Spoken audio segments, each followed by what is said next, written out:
সবচেয়ে অবহেলিত আত্মীয়ের নাম হলো ফুফু। ফুফুর সাথে একটু ফোনে কথা বলেন, একটু খোঁজ খবর নেন। আপনার বাবার বোন, আপনার অনেক কাছের আত্মীয়, তার হক অনেক বেশি। আপনার চাচা আপনার বাবার মতো।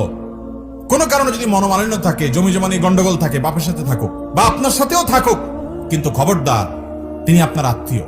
কিয়ামতের দিন বান্দার হক, মানবাধিকার সম্পর্কে যখন আপনাকে প্রশ্নের মুখোমুখি হবে, যেই মামলার নিষ্পত্তি আল্লাহ নিজেও করবেন না, ওই মানুষ থেকে মাপ নিতে হবে, সেই মামলা আপনি ধরা পড়ে যাবেন, তখন আপনি বিপদে পড়বেন। এই জন্য সেই সময় যেন আপনি মুক্তি পান, নাজাত পান, এই জন্য চাচার সাথে সম্পর্কটা ভালো রাখবেন।